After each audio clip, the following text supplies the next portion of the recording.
Olá para você que acompanha a nossa programação. Confira nesta edição o que foi destaque na semana na região.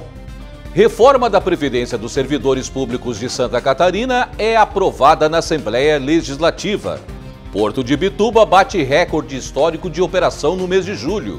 Polícia Militar Rodoviária intensifica a fiscalização de trânsito na rodovia SC 434. Além das rondas, equipes devem utilizar radares móveis na via. Casan apresenta estudos sobre saneamento básico de Garopaba. E dos 17 pontos analisados, 3 podem ter sido escolhidos para destino dos efluentes.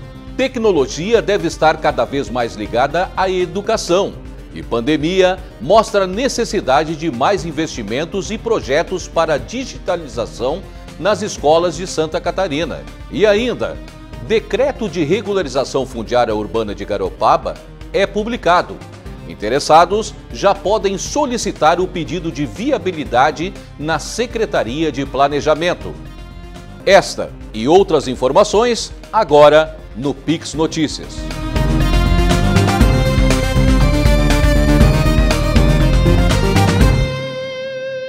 Olá, obrigado pela companhia. Os deputados de Santa Catarina aprovaram em plenário os projetos que tratam da reforma da Previdência dos Servidores Públicos Estaduais. Tanto a proposta de emenda à Constituição quanto o projeto de lei complementar foram aprovados com a maioria dos votos. As mudanças na Previdência dos servidores foram propostas pelo governo estadual. Os deputados aprovaram em plenário os projetos que tratam da reforma da Previdência dos Servidores Públicos Estaduais. Tanto a proposta de emenda à Constituição quanto o projeto de lei complementar foram aprovados com a maioria dos votos. As mudanças na Previdência dos servidores foram propostas pelo governo estadual. Segundo a justificativa apresentada pelo Executivo, o objetivo é buscar o equilíbrio fiscal do sistema previdenciário, que atualmente arrecada menos do que gasta com a aposentadoria dos servidores. Entre as mudanças aprovadas está a contribuição de 14% sobre o salário, que passará a ser cobrada também dos inativos e pensionistas que ganham acima de um salário mínimo. Outra mudança está na idade mínima de aposentadoria, que sobe de 60 para 65 anos para homens e de 55 para 62 anos para as mulheres. O líder do governo no parlamento, o deputado José Milton Schaeffer, falou sobre a aprovação. Nunca faltaram nessa casa, semanalmente, a presença de diretores do governo, de secretários de Estado, tirando dúvidas, debatendo, ora com deputados, ora com funcionários. Se eu tiver que dizer que essa foi uma reforma da Previdência do diálogo. E ela amadureceu durante essa passagem aqui pela casa, que teve a sabedoria de fazer um calendário e ouvir democraticamente cada segmento da sociedade catarinense nesse período. Dentro do parlamento, alguns deputados também criticaram as propostas e apresentaram emendas para alterar os textos, mas todas foram rejeitadas pela maioria. A bancada do Partido dos Trabalhadores votou unida contra a iniciativa do governo estadual. Bom, nós sabíamos que era muito difícil de nós conseguir segurar essa reforma da Previdência. Nós tentamos propor emendas a essa reforma para amenizar as perdas que os servidores públicos estão tendo. E essas emendas tratavam justamente de, pelo menos, proteger um pouco aqueles que ganham menos, aqueles que já têm dificuldades, né? Que têm, a partir de amanhã, 14% do seu salário reduzido por conta da contribuição. Mas, infelizmente, não deu, nós não conseguimos segurar, não conseguimos rejeitar essa reforma, mas isso também não vai nos tirar a força e a vontade de lutar para defender o povo, defender quem mais precisa. Com a aprovação em plenário, agora a emenda constitucional será promulgada pelo Parlamento e o projeto de lei complementar será sancionado pelo governador do estado. Esse canal de diálogo foi muito importante para a aprovação. Por quê? Porque muito do conteúdo que veio no texto original do governo sofreu modificações ao longo da caminhada aqui no Parlamento, ao longo do cumprimento desse cronograma que nós estipulamos. Mas a boa conversa através dos nossos relatores e, acima de tudo, das comissões com o governo do Estado, permitiu que nós encontrássemos um texto mais razoável dentro de todo o contexto e permitindo com que a gente consiga encontrar o objetivo principal, que é gerar essa economia para Santa Catarina, mas, acima de tudo, gerar a garantia para o servidor público catarinense que ele terá os seus vencimentos, quer seja agora ou na sua aposentadoria, garantidos pelo governo catarinense. O Porto de Imbituba bateu o recorde histórico de operação no mês de julho. O terminal ultrapassou pela primeira vez as 700 mil toneladas. As importações representam a maioria das operações. O Porto de Imbituba fechou o mês de julho com uma dupla celebração. Fez o melhor resultado operacional mensal da sua história e ultrapassou pela primeira vez as 700 mil toneladas movimentadas em um único mês. O crescimento é de aproximadamente 30% em relação ao realizado em julho de 2020. O recorde anterior era de pouco mais de 681 mil toneladas, alcançado em maio deste ano. No mês, houve 28 atracações de navios. Os maiores volumes foram de coque, seguido de granéis agrícolas como farelo de soja, milho, trigo e malte. As importações representaram a maioria das operações, 63,3%, seguida das exportações, 28,2%, e cabotagem, 8,5%. A Polícia Militar Rodoviária tem intensificado a fiscalização de trânsito na rodovia SC 434. Além das rondas rotineiras, em breve devem ser implantados pontos de fiscalização de limite de velocidade. Por ser uma rodovia estadual, a SC 434, que liga a BR-101 ao centro de Garopaba, é de responsabilidade da Polícia Militar Rodoviária de Gravatal. O trecho, de pouco mais de 13 quilômetros, é constantemente fiscalizado pelas equipes de patrulhamento, principalmente nos pontos mais críticos. Nós temos trechos mais críticos por conta do cruzamento ali com o perímetro urbano. E tem outros locais que a velocidade é um pouco mais elevada, né? Também temos a curva do Búfalo, local bem perigoso, vários acidentes. Também cruzamentos com escolas, né? Os locais, as crianças caminham bastante ali na região e, além disso, o comércio local, né? De acordo com o sargento, as principais infrações registradas durante as fiscalizações são ultrapassagens irregulares, uso de celular ao volante e o flagra de motoristas sem o uso do cinto de segurança. Durante o patrulhamento ostensivo, na ronda, né? A nossa guarnição, ao flagrar qualquer tipo de infração, faz a abordagem para autuar em loco, né? Mas é possível também ainda fazer a autuação sem a abordagem, quando não for possível fazê-la. Então aí seria uma gama extensa de possibilidades de infrações, né? E com relação ao limite de velocidade, nós tivemos alguns empecilhos por conta da instalação de lombadas ou a própria redução natural da velocidade na região de comércio.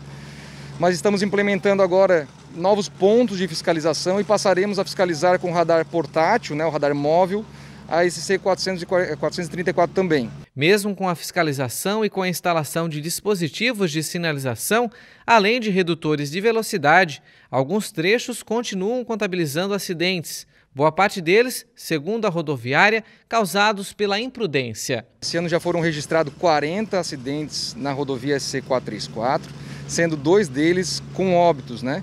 Um agora no último final de semana, uma colisão frontal, onde foi percebido que o velocímetro do veículo, de um dos veículos, né, travou em 120 km por hora, num trecho onde a velocidade regulamentar é 60 km por hora. Então nós temos aí o dobro da velocidade regulamentar, né? E o outro acidente foi registrado em maio, dia 5 de maio, sendo uma saída de pista seguida em choque em poste. Temos os postes ali com transformadores e o veículo se perdeu e acabou colidindo contra os postes. Como já abordamos aqui no Pix Notícias, algumas comunidades estão cobrando a instalação de novas faixas elevadas ao longo da via. No entanto, há algumas regras que precisam ser seguidas para a instalação de redutores. E as faixas elevadas na SC 434 estariam em desacordo com as normas de trânsito. Faixa elevada ou a lombada física, nós temos também, né? Elas têm uma regulamentação específica. A resolução 600 do CONTRAN disciplina exatamente todas as características desses dois dispositivos, ângulo de entrada, o tamanho, né, a largura, enfim. E, inclusive, disciplina os motivos que levam à sua instalação. Com relação específica à faixa elevada, o objetivo dela é fazer com que o pedestre que vem caminhando pelo passeio não desça ao pavimento da faixa de rolamento para fazer o cruzamento. Então, a faixa elevada só se justificaria no local onde existe calçada em ambos os lados. Infelizmente, nesse trecho da região da Palhocinha, né, ou ali da Encantada, nós não temos calçadas para o pedestre, é no mesmo nível do pavimento da via, né? Então, ao meu ver, a faixa elevada não se justificaria, ela causaria mais empecilho do que serviria ao seu objetivo. Outra dúvida muito comum dos condutores é o cruzamento entre pistas no trecho onde possui a ciclofaixa. A manobra no local é proibida em razão da sinalização horizontal que indica faixa contínua. O parar sobre a faixa de rolamento em rodovia por si só é infração de trânsito. E o cruzar a rodovia onde a faixa é dupla, é contínua, que é o caso ali, também é infração de trânsito. Então, naquele local ali onde nós temos a faixa, quem vem de Garopaba, né, em direção ao BR-101, nós temos a ciclofaixa à direita, ali infelizmente não é possível fazer a conversão à esquerda, ou o acesso a lotes lindeiros, né?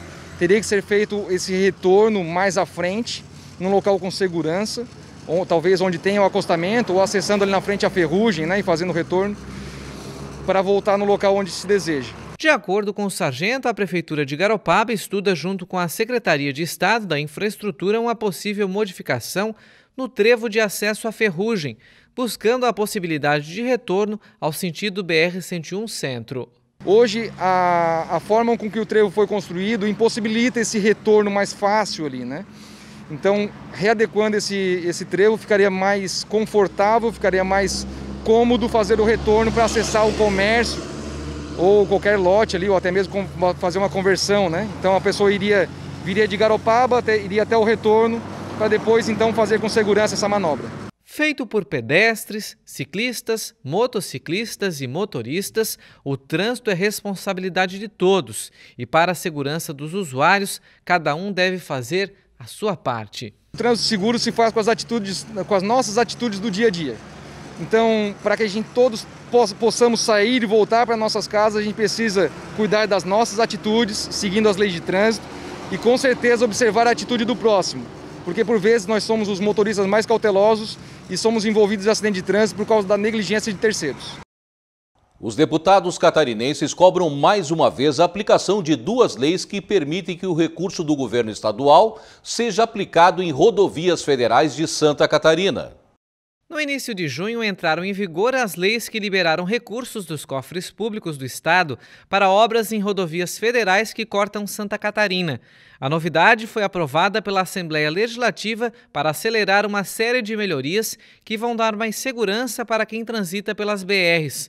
São 200 milhões de reais para a duplicação da BR-470 no Vale do Itajaí, 100 milhões para a BR-163 no oeste de Santa Catarina e 50 milhões para a duplicação da BR-280 entre Joinville e São Francisco do Sul. Durante a sessão, o deputado Ricardo Alba se pronunciou na tribuna para criticar a postura do DENIT, que hoje, 2 meses após a aprovação das leis que repassam o dinheiro ao governo federal, ainda não utilizou os recursos. Como representante de Blumenau no parlamento, ele se mostrou preocupado com o grande número de mortes que ocorrem na BR-470. Foi feita a minuta, está no Departamento Nacional de Infraestrutura de Transportes, o famoso DENIT, por quase 60 dias. Vou repetir, por quase 60 dias, sem a devida resposta. Parece que o DENIT de Santa Catarina e o DENIT nacional estão embarrigando, protelando e fazendo descaso com o cidadão catarinense, sobretudo o cidadão do Vale do Itajaí. Eu imaginava, deputado Alba, que na semana seguinte, o governo federal recebesse esses recursos, levantasse as mãos para o céu. Obrigado, Santa Catarina, por esse gesto de vir ao encontro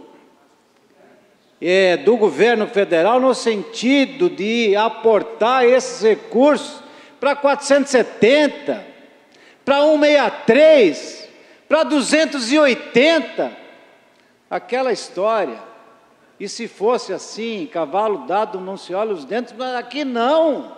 Já o deputado Felipe Estevão pediu a atenção da Secretaria de Estado da Infraestrutura para a rodovia que está às escuras na entrada do bairro Boa Esperança, em Sombrio, no sul de Santa Catarina. O parlamentar percorreu a rodovia e fez um vídeo para mostrar o problema.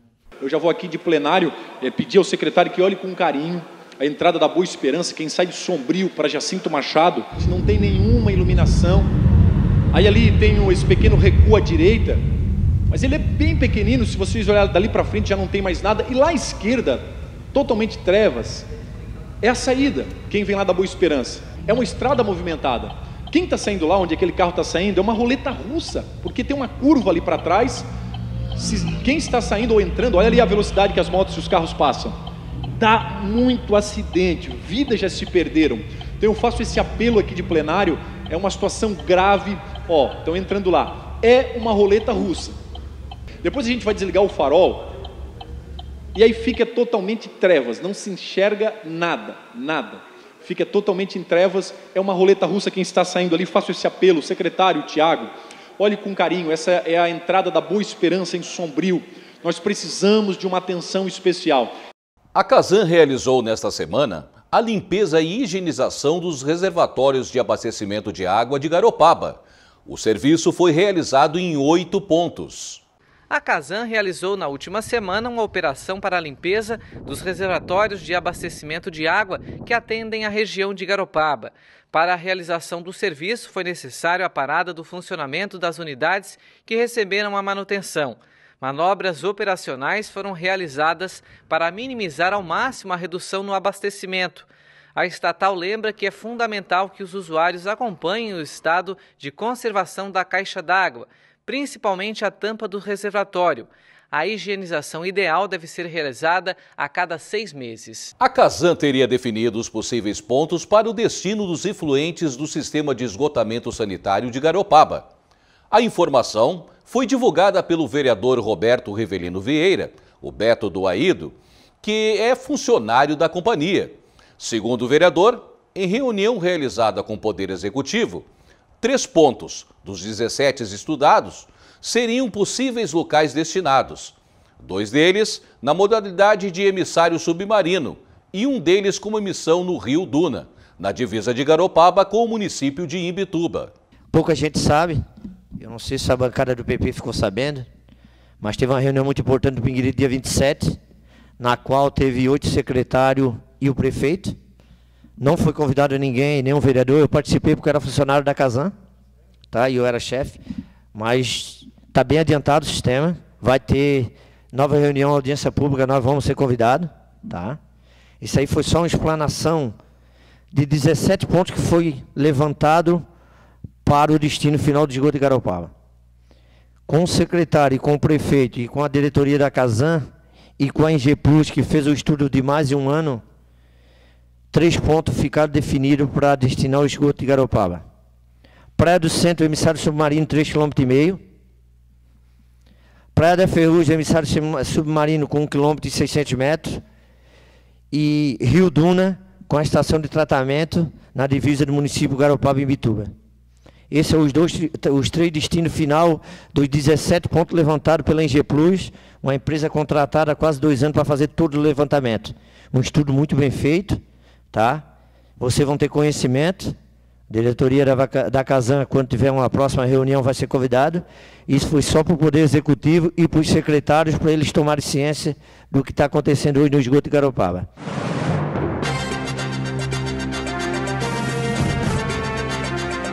Agora você confere as notícias da área de segurança pública no Giro Policial. A Polícia Federal deflagrou na última quinta-feira a Operação Voiteia 2, de combate a fraudes na concessão dos benefícios emergenciais pago a parte da população em situação de vulnerabilidade durante a pandemia. Foram cumpridos 4 mandados de prisão preventiva e 22 de busca e apreensão expedidos pela 10ª Vara Federal Criminal no Rio de Janeiro. Também a ordem judicial de sequestro de bens dos investigados. As ações, que contam com 60 agentes federais, ocorrem em Santa Catarina, no Rio de Janeiro e em Minas Gerais. A estimativa é de que cerca de 5.000 benefícios do auxílio emergencial foram fraudados pela organização criminosa. Um adolescente de 16 anos foi apreendido após ser flagrado com drogas no bairro São Martinho, em Tubarão. Policiais do patrulhamento tático faziam rondas pelo bairro quando encontraram um adolescente realizando a venda de entorpecentes. O adolescente tentou fugir e reagiu quando foi abordado. Com ele foram apreendidos pouco mais de R$150. Próximo ao local onde o adolescente foi encontrado, foram localizados 4 pacotes fechados com 400 pedras de crack. Ele foi apreendido e conduzido à delegacia especializada para os procedimentos legais. Um adolescente de 16 anos ficou ferido após um grave acidente na madrugada da última segunda-feira em Tubarão. O automóvel Golf que ele conduzia bateu atrás de uma carreta dentro do túnel do Morro do Formigão. Com o impacto, o veículo sofreu um princípio de incêndio. O acidente foi registrado pela Polícia Rodoviária Federal por volta da 1h45 da madrugada. O carro tinha placas de Tubarão e a carreta era de Araranguá. Segundo o Corpo de Bombeiros, o menor foi encontrado em estado estável e fora do veículo. Ele foi conduzido ao Hospital Nossa Senhora da Conceição para avaliação médica. Os bombeiros também conseguiram controlar o princípio de incêndio. O condutor da carreta não se feriu e a causa do acidente não foi informada. Uma mulher morreu e outros 2 homens ficaram feridos em um grave acidente na BR-101 em Imbituba no último sábado. Segundo relatos de populares que estavam no local, o motivo do acidente foi a colocação de um radar na rodovia. O condutor da motocicleta que vinha na frente se assustou ao perceber o equipamento e freou bruscamente, o que provocou a colisão com a outra motocicleta que estava acompanhando. Na moto tipo esportiva de cor preta com placa de Itaiópolis estavam 2 das 3 vítimas. Um homem, o condutor, que sofreu ferimentos no pescoço e foi conduzido ao Hospital Nossa Senhora da Conceição de Tubarão, e a esposa que estava na carona da motocicleta e veio a óbito no local. Já a outra vítima, um homem que pilotava outra moto, foi encontrado às margens da rodovia com pequenos ferimentos. Ele foi atendido e conduzido ao Hospital São Camilo, em Imbituba. Um motociclista ficou ferido em uma colisão contra um carro na tarde da última quinta-feira, no quilômetro 10 da rodovia SC-434, em Areias de Palhocinha. O condutor da motocicleta foi socorrido pelos bombeiros e levado com ferimentos à Policlínica de Garopaba. Policiais rodoviários federais flagraram um homem pilotando uma motocicleta com placa falsa na BR-101 em Imbituba. A Honda Bis, registrada em Araranguá, não poderia estar em circulação, pois foi vendida como sucata em um leilão. O veículo tinha a placa de outra motocicleta para tentar enganar a fiscalização. O condutor, um paranaense de 25 anos, não possuía carteira nacional de habilitação e disse ter pago R$800 pela moto. Ele foi levado à Delegacia de Polícia Civil de Imbituba e responderá por adulteração de sinal de veículo automotor. A pandemia exige do Estado iniciativa para manter o ensino. Novos investimentos em tecnologia e projetos que passam pela Assembleia Legislativa reforçam a área de tecnologia nas escolas. A intenção é possibilitar uma ferramenta para o ensino desde a rede básica até cursos superiores. Nós temos uma circunferência. André leciona há 26 anos. Começou a dar aula antes mesmo do avanço em massa das tecnologias. A chegada da internet tem sido um avanço. Aliada, se tornou fundamental como o surgimento da maior crise em saúde pública da história mundial. Isolados em casa, alunos e professores tiveram desafios durante a pandemia do novo coronavírus. O negócio foi se reinventar. O professor de matemática de Canoinhas, no Planalto Norte, comprou até mesmo uma mesa digital para ajudar nas aulas remotas. É possível alcançar bons resultados, né? Só que tem que ter um acompanhamento maior. Você tem que planejar bem a tua aula, né? Você tem que adequar o conteúdo, né? Para que você possa transmitir ele pela ferramenta que você quer, né? Então, eu aprendi muito nesse período de pandemia. A interrupção brusca de tudo pegou todo mundo de surpresa. Até o André, que durante o período de pandemia voltou à tese de mestrado para uso das tecnologias no ensino. O Estado quer distribuir computadores portáteis aos professores e avançar com a internet de melhor qualidade em áreas rurais. A ideia também é fornecer internet patrocinada em parceria com o Google. A iniciativa já está em andamento. Haverá isenção para a instalação de postes no interior para a chegada da internet. Ações que se fundem com outras iniciativas. Nós também estamos fazendo grandes aquisições para o novo ensino médio, não só desses laboratórios de tecnologia, que já somam mais de 1000 computadores entregues às unidades escolares, mas também espaços makers de alta tecnologia, super importante para o desenvolvimento intelectual agora, no novo ensino médio, que a base é a tecnologia de todas as línguas, ou seja, de todas as ciências. Algumas dessas propostas já tramitam ou passaram pela Assembleia Legislativa de Santa Catarina. Aliás, o Legislativo catarinense tem uma frente parlamentar voltada para defender o ensino superior. O deputado Rodrigo Minotto, que coordena o grupo, afirma que é pela Casa Legislativa que muitas dessas propostas se tornam realidade, e não só para o período de pandemia, mas também depois de tudo isso passar. Eu acho que esse é o momento de nós adequarmos à situação atual. Por isso, nós precisamos avançarmos nesse debate, nessa discussão, para que cada vez mais possamos ter um conhecimento de qualidade em Santa Catarina, através das nossas instituições de ensino, sejam elas públicas, privadas ou comunitárias, e a Frente Parlamentar quer contribuir com isso, nesse debate, nessa discussão, sempre pensando no melhor para o nosso povo catarinense. Alunos como a Maiara sabem bem que o aprendizado não foi fácil. A estudante de administração afirma que aos poucos tudo foi se organizando e trazendo uma nova realidade. No início foi bem difícil, assim, né? Foi tudo muito novo, tanto para os alunos quanto para os professores. Então, até eles entrarem numa metodologia em que prendesse o aluno na aula, né? E vice-versa também, a gente se encontrar na metodologia dos professores e encaixar ali com os estudos, organizar no meio, dentro de casa, com família. As rotinas se misturaram, né? No início foi bem complicado. Finalmente, a regularização fundiária urbana de Garopaba sai do papel. Foi publicado nesta semana o decreto que regulamenta o processo administrativo da REURB. Interessados já podem protocolar pedido de viabilidade na Secretaria de Planejamento do município. Assim como em muitas cidades do país, Garopaba sofre com o crescimento desordenado. Em diversas regiões da cidade, inclusive na central, foram construídas áreas de ocupação sem o mínimo de infraestrutura. Algumas dessas áreas já receberam até investimento público e outras foram alvo de fiscalização do Ministério Público, resultando em abertura de ação civil. Pensando em adequar essas áreas, uma lei federal de 2017 permite a regularização fundiária urbana. Para valer, essa lei precisa ser regulamentada nos municípios. E a partir de agora, Garopaba tem o seu próprio decreto. E a gente já vai poder, aqui na Secretaria de Planejamento, analisar esses processos de REURB, né? Tanto os que já estão protocolados aqui das outras gestões, quanto novos processos, certo? E daí, a partir desse momento, a gente tem, de fato,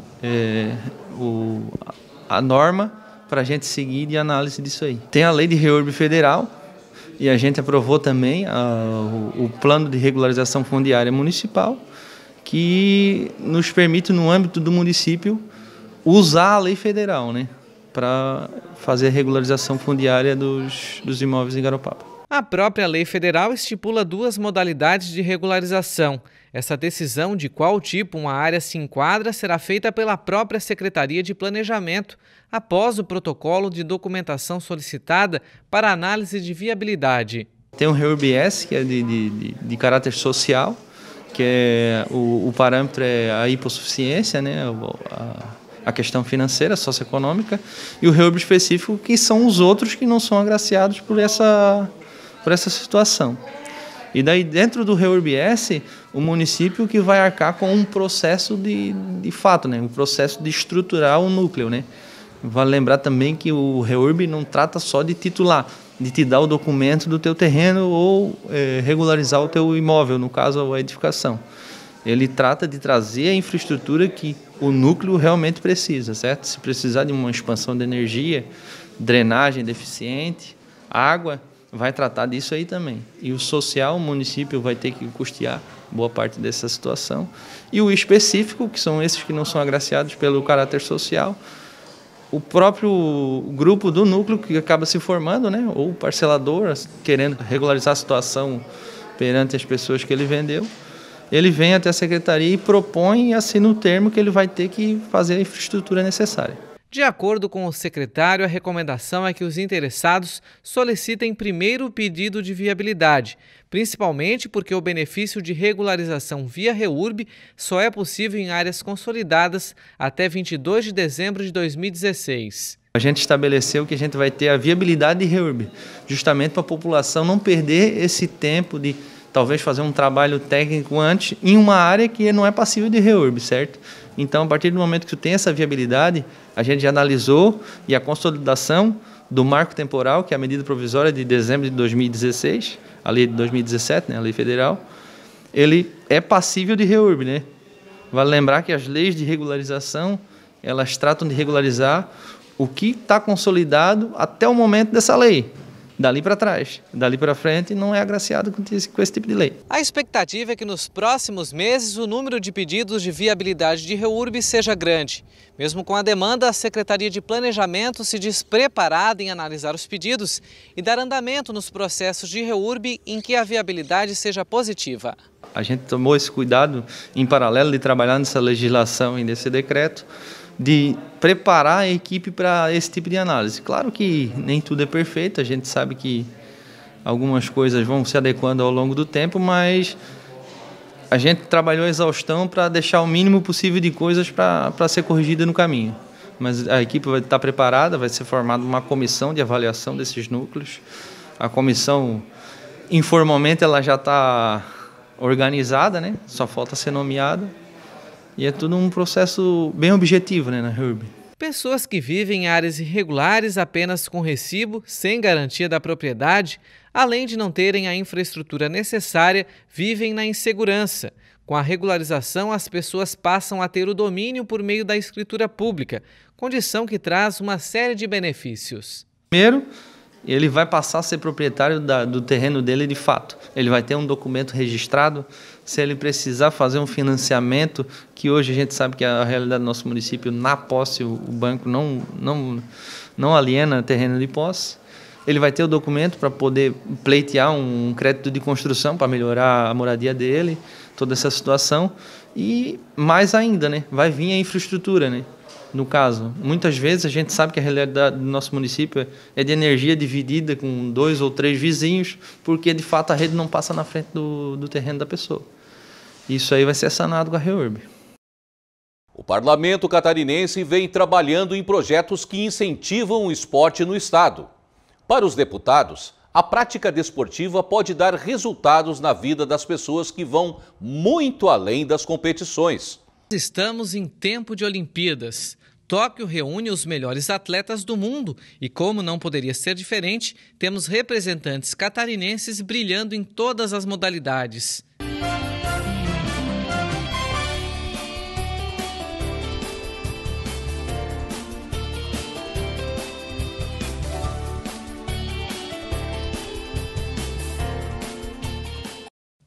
E para apoiar iniciativas que promovam o esporte, a Assembleia Legislativa trabalha na elaboração de projetos que possam aumentar cada vez mais a presença catarinense nesses espaços.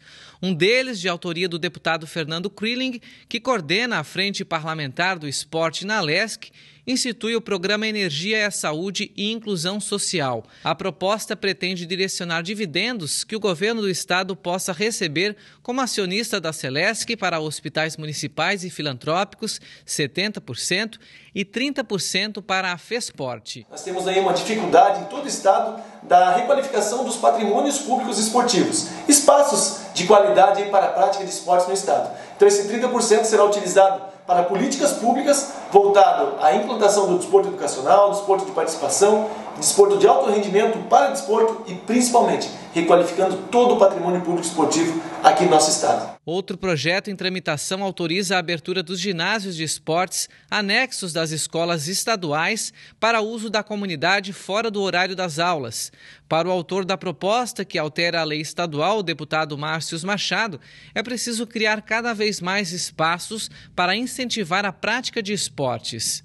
Quando ele vai para uma atividade física, ele trabalha na questão cognitiva, na questão corporal, que é uma das inteligências de Robert Gardner, também o respeito ao outro e também saber perder e ganhar. É muito importante o esporte. Nós agora estamos nas Olimpíadas, lá de Tóquio, no Japão. Quantas pessoas saíram das comunidades e hoje estão representando seus países com muita garra, com muita determinação, e isso o esporte traz um outro nível de entendimento, de respeito, e a gente vai ter uma sociedade muito melhor. De autoria do deputado Nilson Berlanda, o programa de apoio financeiro para custeio de eventos esportivos amadores está em tramitação na Assembleia Legislativa. O objetivo é incentivar competições desta natureza, com ajuda financeira para o pagamento de arbitragem e premiação. Muitos campeonatos acabam acontecendo no interior de Santa Catarina, em regiões, campeonatos regionais, e as pessoas acabam tendo que bancar a compra de medalhas, a compra de bolas, a compra de redes, a compra de troféus para que seja distribuído por esses campeonatos. E eu vejo que a FESPORT, através do governo do estado, tem essa capacidade, tem esse dever de fazer com que o esporte amador seja olhado também em toda Santa Catarina, da mesma forma que o futebol profissional. A Fundação Catarinense de Esporte enfrenta desafios diários para a prática de esportes em tempos de pandemia. Para o presidente da entidade, a FESPORT trabalha na criação de programas para o desenvolvimento do desporto em Santa Catarina para os próximos 20 anos. Entre eles, o Plano Estadual de Esporte e Lazer. Assim como existe o Plano Estadual de Educação, o Plano Estadual de Saúde, o nosso esporte Santa Catarina também carece de um plano de governança para que ele possa desenvolver sempre entendendo, né, uma forma horizontal e transversal para que ele esteja encaixado tanto com o orçamento, quanto a gestão dos municípios, quanto as modalidades esportivas, com as grandes competições, com a infraestrutura, com tecnologia e inovação, para que ele possa caminhar no passo certo. Uma lei de autoria do deputado Rodrigo Minotto institui a certificação para entidades de práticas desportivas formadoras de atletas com o objetivo de reconhecer, regulamentar, estimular e incentivar o trabalho de base e a formação desportiva que realizam no estado. Quem é do desporto realmente sabe o valor de um incentivo. E o Pix Notícias de hoje fica por aqui. Mais informações na nossa programação. Obrigado pela companhia e até o nosso próximo encontro.